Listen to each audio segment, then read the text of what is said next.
bem.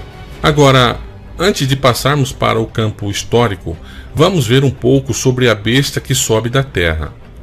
Esse poder que sobe da terra tem 2 chifres como cordeiro, mas fala como dragão.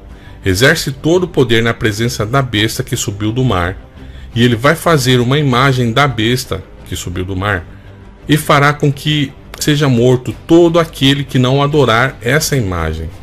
Fará com que todos recebam um sinal na mão direita ou na testa, para que ninguém possa comprar ou vender, se não tiver o sinal ou o nome da besta ou o número do seu nome, que é 666.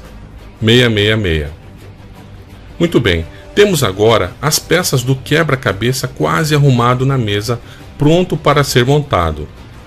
Então, vamos montá-lo. Como dissemos anteriormente, a Bíblia nos fornece algumas pistas para começarmos nossa pesquisa.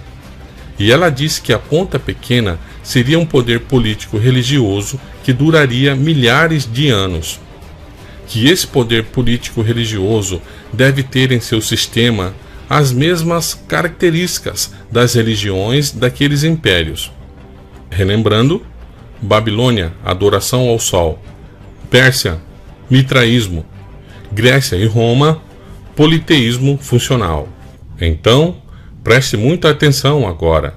Você conhece alguma religião que tenha mais de 1000 anos de existência? Você conhece alguma religião que possui um objeto de culto que representa adoração ao sol? Você conhece alguma religião que tem na praça de sua sede o maior símbolo de Anu do mundo, o qual simboliza adoração ao sol?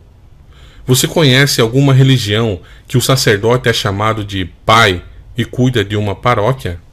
Você conhece alguma religião que possui um sistema de crença em entidades santas para algumas áreas da vida humana, como casamento, causas impossíveis, coisas perdidas, guerra, dívidas, direção motorista, etc.?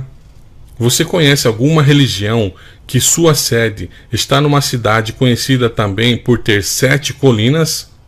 Você conhece alguma religião que usa como um de seus símbolos uma mulher com uma taça na mão? Você conhece alguma religião que usa vestes com cores púrpura e vermelha como cores oficiais para os mais altos graus de seus sacerdotes? Você conhece alguma religião com essas características? Certo.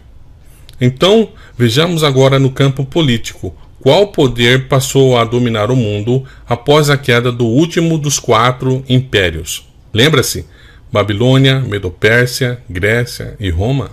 Então, com as crescentes invasões provocadas pelas 10 tribos bárbaras, os anglo-saxões, os burgúndios, os francos, os germanos, os érulos, os lombardos, os ostrogodos, os suevos, os vândalos e os visigodos, o Império Romano ficou cada vez mais fraco e finalmente caiu no ano 476. Com a queda do Império Romano, o bispo de Roma começou a se fortalecer e o seu poder político religioso alcançou grande representatividade nos países da Europa. Desta forma, com a ajuda de Clovis, rei dos francos, em 538, o Papa consegue destruir a última das 3 tribos bárbaras que ofereciam oposição ao seu domínio: os vândalos, os érulos e os ostrogodos. Como instituição estável, o papado começava assim a consolidar sua hegemonia, que duraria 1260 anos, indo de 538 a 1798.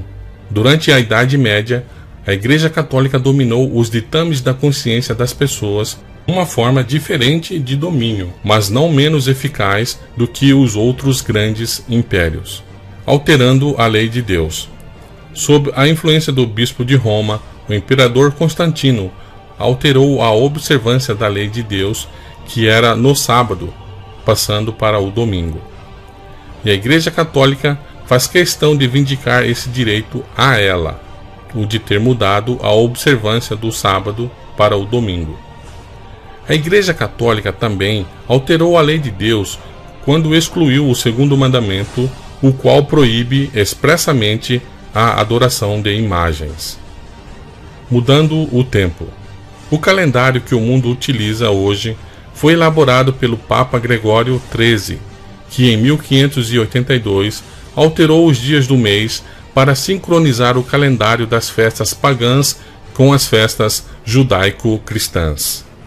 Nesse período em que o Papa dominava, quem ousasse pensar diferente, isto é, herege, era excomungado e condenado à fogueira.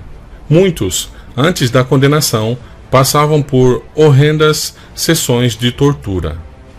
Com efeito, o Papa dominava o mundo nessa época, mas aconteceu algo que acabou com o seu domínio: a Reforma Protestante. Até então havia somente uma religião, e através dela o Papa tinha domínio sobre os reis da Europa. Na verdade, ele pretendia expandir sua religião para todos os países, pois a religião era a chave de controle que ele possuía para dominar os países.